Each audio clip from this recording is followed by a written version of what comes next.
നമുക്ക് ചുറ്റും നോക്കിയാൽ പലതരത്തിലുള്ള പഴവർഗ്ഗങ്ങൾ നമുക്ക് കാണാൻ കഴിയും.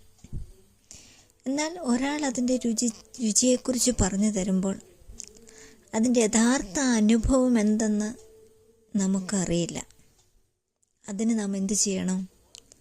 അത് രുചിച്ച് തന്നെ അറിയണം. അതുപോലെയാണ് നാം നമ്മുടെ നാഥനെക്കുറിച്ച് പലതും കേൾക്കും. ആ കേട്ടത് ചിലപ്പോൾ നമ്മൾ ഗ്രഹിക്കത്തില്ല. ആ കേട്ട പാതി അന്നേരം നമ്മൾ അതിനെക്കുറിച്ച് ചിന്തിക്കും, പിന്നെ അത് നമ്മുടെ മനസ്സിൽ നിന്ന് പോകും.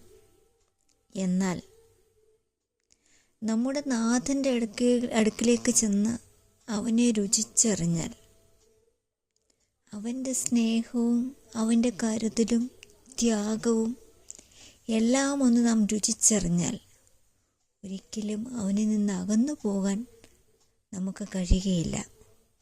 അവനോട് ചേർന്ന് അവനെ നമ്മുടെ സ്വന്തം രക്ഷിതാവായി സ്വീകരിച്ച് അവനായി നാം ജീവിക്കും.